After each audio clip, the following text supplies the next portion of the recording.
Wait, Hold Up What? A podcast from the women behind Eliminate Girl Hate. Stories are the foundation of progress, and for too long, the voices of women and marginalized communities have been ignored or silenced. At Wait, Hold Up What? We're reclaiming space to share the struggles, triumphs, fears, and joy that shapes our lives. Join us as we explore the intersections of identity, equity, and empowerment, offering education, support, and a little inspiration along the way. Whether it's breaking barriers, celebrating wins, or tackling the tough stuff, this is a space for everyone to feel seen, heard, and uplifted. We invite you all to join the conversation and help us explore ways to eliminate girl hate together. Can a bra help change the trajectory of a girl's life? Did you know that nationally, only 20% of girls engage in at least 60 minutes of daily physical activity, a lower rate than boys? Or that girls' participation in sports drops off significantly from the ages of 10 to 17? Wait, hold up, what? Yeah. Some of the barriers that contribute to this include lack of financial means, lack of role models, dropping body confidence, and concerns about body changes, including breast development and the need for a sports bra. The simple intervention of a sports bra, along with the normalization of body development, can change the trajectory of a girl's relationship with body movement for her whole life. You heard that right, her whole life. Every girl deserves to feel comfortable and confident in her own body. And that's why Bras for Girls partners with more than 25 athletic brands and donors just like you to distribute new, high-quality sports bras and breast development booklets to girls in need, ranging from the age of 8 to 18. Let's get girls in well-fitting sports bras right when they need them the most. Girls plus sports equals a beautiful world. You can donate to Bras for Girls today at brasforgirls.org. And as a side note, Eliminate Girl Hate has partnered with brasforgirls.org and will be donating a proceed of all merchandise sales to helping girls get in the bras that they need and keep them in sports. You can help by shopping the Eliminate Girl Hate store today. How many times have you heard the words workplace and culture used together and found yourself rolling your eyes at the thought? Believe me, I'm with you. I'll be honest, as I record this, I just rolled my eyes. That's because the word culture has become homogenized in such a way that they actually had us believing ping pong tables and pizza were symbolic of a good place to work. COVID changed that. Remote work was a success in the eyes of many, and as such, our ideas of what constitutes a good workplace culture have changed, and it boils down to one crucial element: equity. Now, don't you roll your eyes again on me. It's true.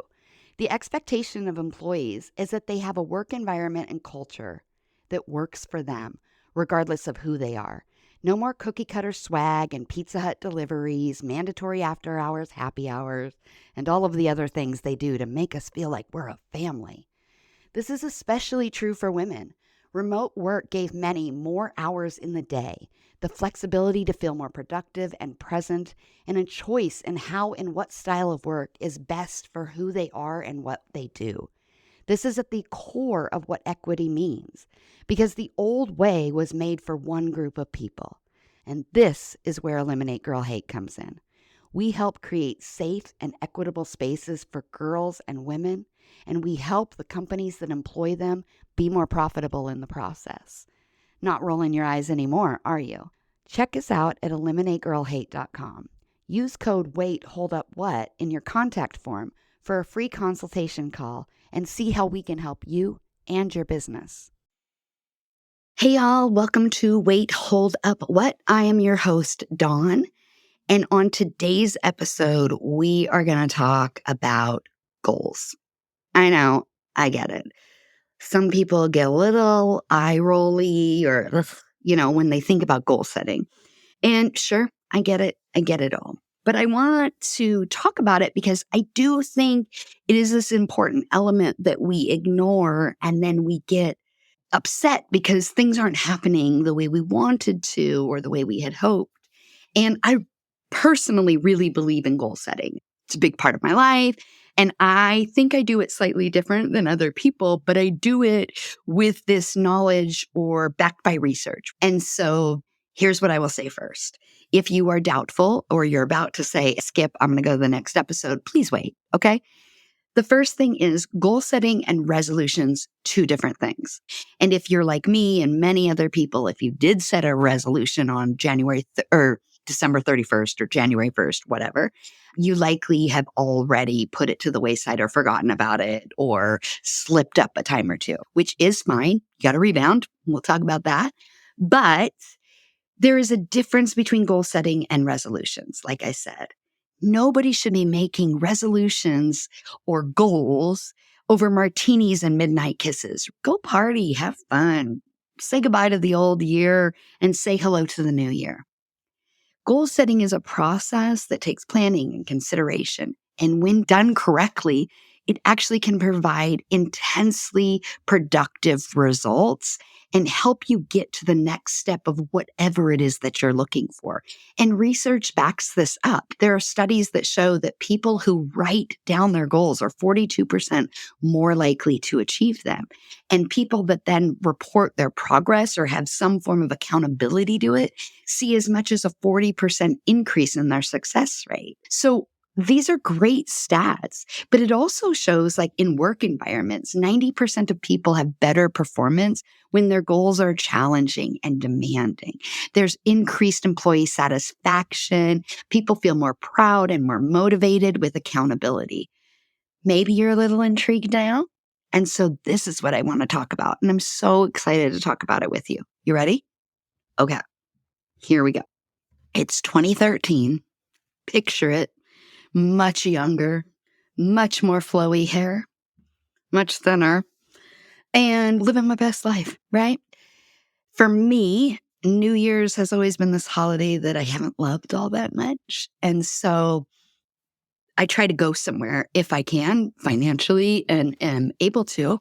And in 2013, that was an opportunity that I had. And so I went to New Mexico. And I was very, very lucky to have a couple of girlfriends come with me. And before we went, none of us had ever been there before. And we were going to a healing water spa because that was kind of what I wanted I wanted this really peaceful environment. I wanted to bring the new year in with kind of positivity. And I talked to them about like really setting goals. Like, what was this next chapter of my life going to be, right? At the time, I was maybe 37 years old. Like I said, young, flowy hair, whole nine. And, you start heading towards 40 and you start to look at things differently. And so I said, guys, let's do it like a retreat and we can do goal setting and vision boarding. And luckily for me, they did not roll their eyes and they were game. And so we went and I planned everything because that's just kind of a love language of mine. And I really, really like to do it. And so I had found this location. I'm going to give them a shout out because I have been back to this location since and their sister locations. And it is such a place of healing and reflection. And I just loved it. So it's a place called Ojo Caliente in New Mexico. They have a sister location in Santa Fe, but this one is kind of in the middle of nowhere. It's 45 minutes from Santa Fe and 45 minutes from Taos. It's so cool. And it's just the middle of nowhere. Anyways, I digress. It is a place that boasts some of the oldest healing waters or natural hot springs in the country. And they also have a chocolate cigar that, no joke, will change your life. I sobbed hysterically while eating it. It was so delicious. And I still talk about it 11 years later. So there you go. Anyways, I made little gift bags with all the supplies that we need because, of course, I'm way too extra, right? And so there's chocolate and wine, the essentials. But there's also I put some little crystal bracelets in there, journals, writing utensils, and some unique personal items so that we could really kind of go on this journey together. And I actually have these notebooks right here. Sorry for the external noise as it's shaking up. But do you remember back in the day when Target used to do, I guess they still do it. They do those like designer collabs. So this was one of their collabs. It's Carolina Herrera, and they had like pencils and they had notebooks in them. And so I got each of us them. And this really set the stage for what we were going to do that week. But also, I still use this box every single year. And this is kind of what we're going to walk through today. So don't worry, I'm not going to get too in the weeds because I know this isn't for everybody. This is just kind of a snapshot. You can email me if you want some more information. I'm happy to share. As part of the process, I wanted us to do a lot of these exercises together so that we could have what we talk about a lot on this show, a supportive and demanding community. This meant that they could help me see some of my blind spots and I could do the same for them. But we also could maybe drive some accountability in the process of this. And so our goal was simple. We wanted to leave the weekend with goals for the new year. That was it. And how we go about doing that, we had all sorts of ways, but that was ultimately what we did. And so I had done a bunch of research and I knew that there were some important components of goal setting being successful. So writing it down. And people always ask, can I type it? Can I write it? In my opinion, and if you read the research, the actual art or act of writing pen to paper does something with the synapses in the brain to make that information stay with us longer, more impactfully, etc. In addition, there's a lot of research out there about visualization. You've probably seen it. People use it in sports and music and different art careers. But being able to put a visual perspective to your goals, I thought would be kind of cool and important. I wanted us to be specific and really dig in. Obviously, with all goal setting, every expert tells you you've got to have a deadline, you've got to have specifics, and you have to have accountability. These were my accountability partners. So done, done, done. Okay, so this is what we did. The first step was we enjoyed our surroundings. We got in that hot water. We did mud baths. We went into the grotto. We had a little wine. We did all the things. It was lovely. We even did yoga in a yurt, which was just phenomenal. And at this particular place, they use this recyclable paper and they have you write your intention on it and hang it on a tree in the yurt. And then in the spring, they then plant that paper into their garden so your intentions can grow. I get it. Not everybody likes that stuff. But I mean, why not? I want my intentions to grow. I'm all for it. I don't even care. So then we spent an evening with some calming music and some wine, and we decided we would goal set. This is where the notebooks came into play. So each of us got it, and I had done some research on what are the questions you need to ask when setting up the goals? And every research said that you first needed to take stock of the year you just had, right? And really get to understand your year in review. And so that's what we did. There were a number of questions that we had outlined and asked. And so I'll give you one of them. So the first one is, what am I the most proud of in the last year? And we wrote a list and we did it in quiet. Each of us did our own list. But once we were done and some time had passed, the people in the room were comfortable. We asked each other to share what was on the list. And because we were friends and we knew each other really well, what was cool and interesting about this is that vulnerability allowed them to see some things that maybe we didn't. So, for example, on my list that particular year, I had written a few things, but then they had reminded me of other things that I had done that I had forgotten about. And so they added to my list of these things that I was really proud and happy about and celebrating my wins. So not only did they remind me of it, but I had these people in my life who were celebrating me and I got to celebrate them. How cool is that? And there were a number of other questions that we asked of each other for that year in review. Things like, if there was a newspaper headline, what would it be to describe your year? You know, what were the things you wish you did more of? The people you wish you spent more time with? All sorts of things. I'm not going to get into the nitty gritty, but it's this idea of really taking stock of the last year and reminding yourself of the good, bad, and the ugly. And and doing so in a way where you're a little bit removed from it. So you're not beating yourself up or celebrating too much, but you're really getting this good sense of what that year was. Because that year then builds the foundation for this next year that you're setting goals for, right? It's not as if you just popped out of the womb and now you have a goal. No, my life was happening yesterday. And so it's extending what was happening yesterday into today, for lack of a better way of explaining it. Once we were done with that portion of the goal setting, our focus was then on what do we want to focus on in the new year? I just talked about, like what was good, bad, and ugly of last year, but what would I like to continue? And what would be the areas in my life in which I want to see results in the new year? Everybody goes about this a different way. I'm going to tell you what mine were in this year 11 years ago, because to be honest, those core areas have stayed pretty consistent over the last decade for me. Those areas are health and wellness as one category, love and relationships as another, financial stability and growth, and then purpose and passion. And these were really my areas of focus, right? So what you can see is I haven't just jumped in and said, I'm going to lose 20 pounds by June, right? I really wanted to understand, what does that mean for me? And so you get these kind of areas of interest and then you define them. What are habits around those areas of interest that you could focus on? And again, you're not getting super specific yet. You're just saying, okay, for example, if health and wellness is one of my categories, exercise might be important.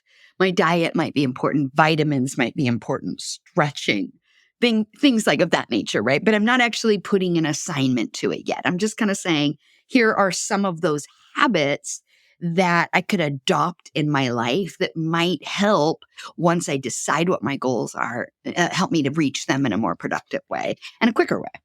And then you start to get into your goals. So I read this online. I don't know who to attribute it to, so I apologize.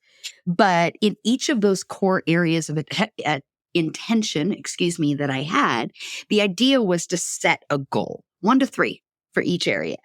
A goal is a dream with a deadline. That was how it was described. And I actually really liked that because I felt like it really simplified it and took the pressure off, but made it easy to understand. So I'm going to use the health and wellness category because I feel like that's a category so many people tend to focus resolutions or goals on. So if health and wellness was my category or my area of focus, for me, I put in 3 goals: to lose 20 pounds by, and I put a date in there. For me, it was a 6-month date.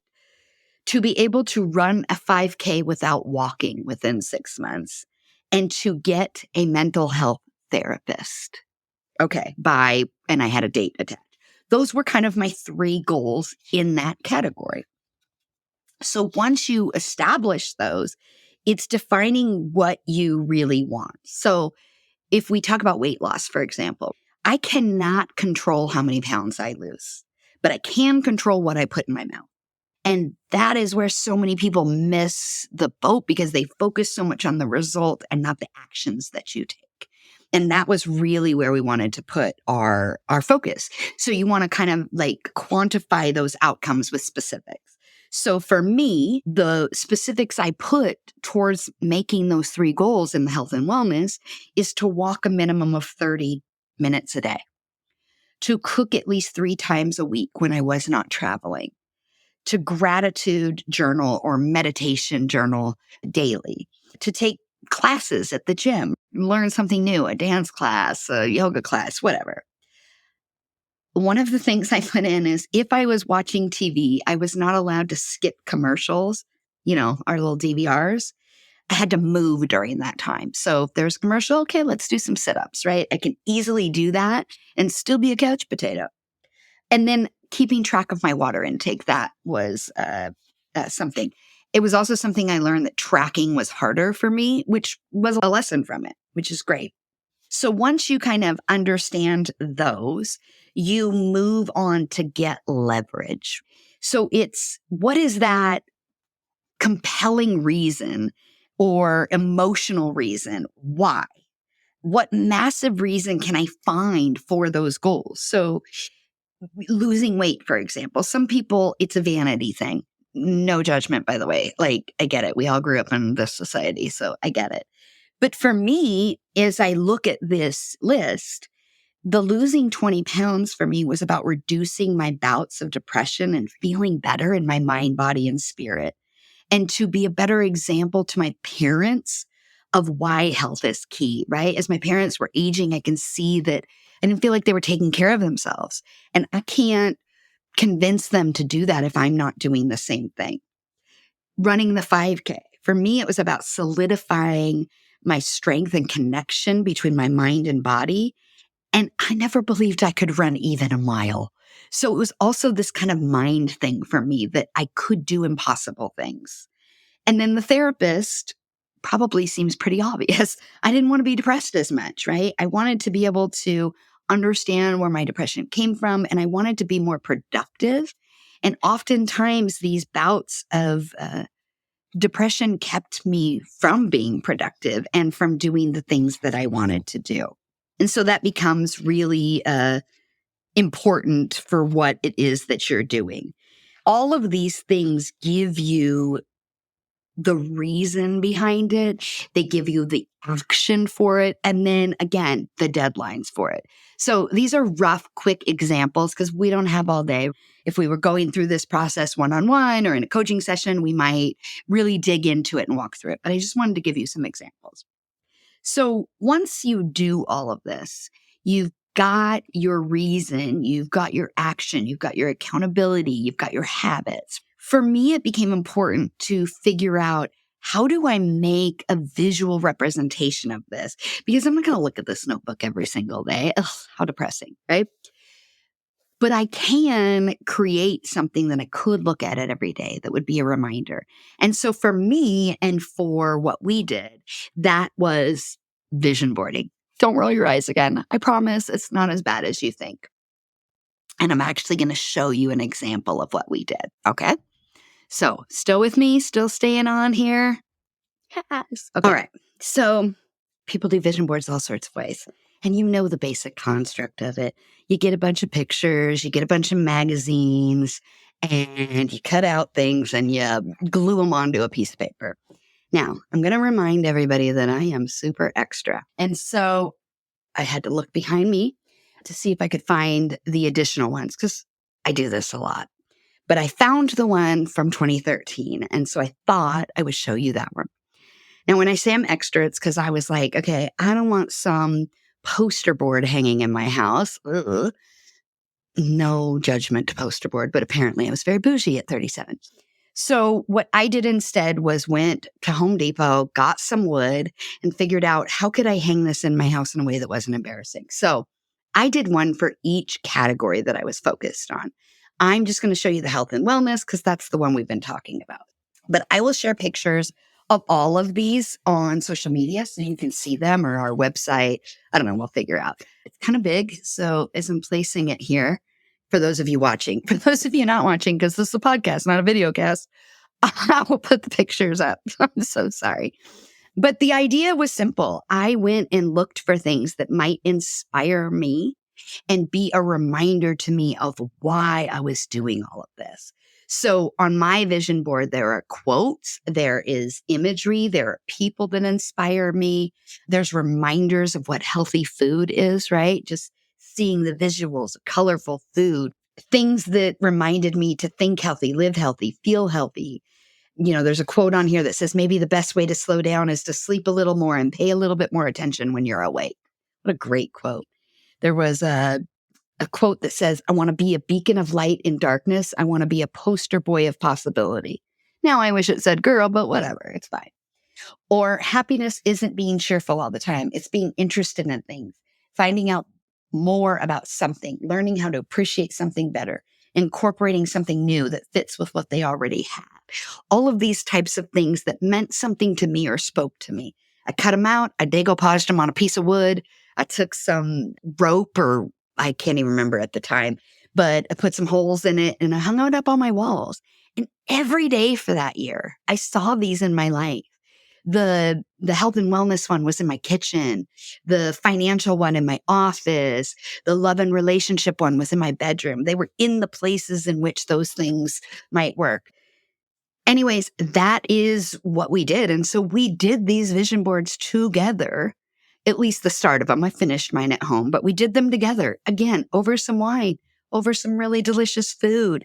We actually sat in the bar of this place we were staying in the afternoon and did it after soaking in hot water. Who wouldn't love that? This visualization practice helps to connect the synapses. I use that word a lot in the brain. We know certain people learn different ways, right? Some people learn through audible, some people learn through talking, some people learn through doing, seeing, all these different ways that capture our senses. And I really feel as a person that we need all of our senses involved in order for us to really move forward in something. And so I couldn't figure out how to do goal setting with smells, but these sights and sounds and what I heard and what I listened to and what I consumed, I could control that. And so that's what we did. Once we were done with this exercise and we, did all of our fun relaxing and bonding and all of these things, the other thing that I felt was important was to leave something behind. And this may sound weird, but a lot of us let the past kind of dictate our future. We get stuck on the past and we don't know what to do with it. And so sometimes it becomes this process of needing to leave something in the past or behind. And that's not always the easiest way to do it. And so what we did was we took our notebooks and we went on a hike the last day. And we each had headphones on, I think, and chose what we were listening to or what we were consuming. But when we found a spot that we wanted to go to, this is January in New Mexico, there's snow. And so not to overemphasize the cheese of the moment, but we were walking and all of a sudden I see this heart in the snow. I love hearts. Everybody knows it. My tattoos are hearts, whatever. So I see this heart, I stop them and I say, okay, this is the spot. And we pull out our notebooks and basically the assignment was simple. What are you leaving on this mountain? What do you not want to take into the next year with you? Whether it's pain, whether it's habits, whatever it is in your life. And we wrote a note to the universe of what we did not want anymore. Now, we did not share this with each other. We kept these personal because it seemed like this needed to be a place where you had complete freedom to say and feel and be whatever you wanted. And for some people, that is really hard to do in a group setting. So we wrote them, recyclable paper, biodegradable paper, and then we folded them up and we buried them in the ground. And in a lot of desert communities, you may notice they do this tradition of stacking rocks and they kind of look like sculptures. They were all over this area that we hiked.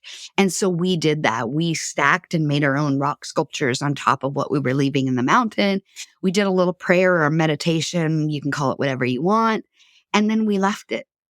And we went down, we packed our bags, we went off into our lives. Now, the reason I'm telling you all of this is because this helped me so much. So much. That year, at the end of the year, when I did it again, because I did it again in 2014, I can tell you that 90% of the goals I set, I did. And the other 10% were partially there. They weren't completed, but they were there. Financial stability takes a while to build up, if you will. And there were some lessons that came in that too. And that is, I think, 2 or 3 we'll figure out. The first one is the accountability became really important. There was some research that came out way back then that accountability doesn't mean we have to talk through everything with everybody. It could be as simple as, let's say my goal is to walk for 30 minutes every day. And my best friend knows that. So every day when I walk, I send her a thing that says, thumbs up or done. I don't need any more context than that. And all she does in return is sends me another thumbs up. It is a recognition that I did the thing I said I was going to do. And it works. There's something about it that makes your brain connect and feel pride and success and all of those things. And look, there's all sorts of ways to get accountability, and you can figure out what works for you. But I'm telling you this so that you don't think you've got to have, like, I don't have to write progress reports, or I don't have to go, okay, this is what I ate, or, a lot of diets or different things will tell you to track everything. That does work for people. And you have to find what works for you to hold you accountable and find the people that can support you in that. And that was what we did. And that really worked for me. The other thing that I learned in this was the word grace. And now I never shut up about the word grace, and I probably say it way too often. But the terminology that I like to use is grace and space. Before these exercises or this trip in 2013, I did not know that I was allowed to provide grace and space for myself. And it was this really eye-opening experience that, okay, I want to walk every single day, 30 minutes. But you know what? Today my car broke down, and then I had to go do this, and my life is lifing so hard right now. And so you have to allow space to fall and rebound. And later in this season, we're going to talk about the art of the rebound and the power of the rebound and why it is so important. But we don't often get taught about that. And we don't give ourselves the grace and the space to fail and to learn from that failing and then get up again and keep moving forward. That's why resolutions often are so negatively talked about, because you do it and January 27th comes and you don't do what you said you were going to do. And now you're like, well, I guess the whole year is ruined. But it's not. We are human beings and animals that are going to consistently fail. And if we don't fail, we will never find success because we won't learn. And I know all of that sounds cliche. I get it. I've heard it all. But these things work, and they work when we allow ourselves to have it. Because more often than not, all of that is the advice we would give somebody in our life. And yet for ourselves, we're like, no, you don't deserve that. Or you need to be better than everybody else. And we put these unrealistic expectations on ourselves that are never going to work. And so that process really taught me to have grace and space for myself. I mess that up all the time too, by the way. But it did allow for that process of forgiveness and for rebirth and restarting. And so since then, this has been a continued process for me. I still use those notebooks. They're in the box. And to be honest, other than re-looking at them, because I have a visual representation in the home, this comes out once or twice a year. It's hidden in my bedside table for when I need it. And then I can go and I can look. And for the last 11 years, I can see how much growth I've had as a human being and as a person, and where I might have slipped up and where I might have learned and pivoted. And how powerful is that, right? Because we're so busy today. We forget about yesterday. We forget about tomorrow. And we focus on all the negativity. And this has really helped me get out of that and train myself to know that there is always another opportunity and another chance to move forward. And that is why I wanted to share it with you. I hope that there were some valuable tips and tricks, and I hate tips and tricks, but you know what I mean. I hope there was some valuable information that will help you figure out, how do you get to your next step and how do you do your next thing? And if you're interested in doing any of this or any of the resources that I use, we offer classes and coaching and opportunities to do that. Just email us, info@EliminateGirlHate. Or again, I'll find some free resources and share them with you if financially that's not in your ability to do at this time and moment. I don't know what I'm saying. Sales has never been my thing. So at the end of the day, all I want you to know is that setting goals and finding people that will help you support you in that and demand that you do put some energy into taking care of you and getting what you want is so important. And at the end of the day, we at Eliminate Girl Hate, our whole goal is that. Our whole goal is to provide safe and equitable spaces for us to have conversations that will allow us to be the best version of ourselves. And so we hope some of this helps. Please check out our website, check out our social media. We'll continue to provide resources around things like this. And if you have something that you would like to talk about, email us and tell us. You never know what a future episode could be. Wait, Hold Up What is brought to you by the women at Eliminate Girl Hate. We are edited and mixed by the good people at Epiphany Recording Studio. Make sure to subscribe to get notified of new episodes and support our program. To learn more about the work we are doing, get resources to help you and or your business, please visit us at eliminategirlhate.com. And, of course, don't forget to follow us on social media. You can find us at Instagram at wait.holdup.what and eliminate_girl_hate.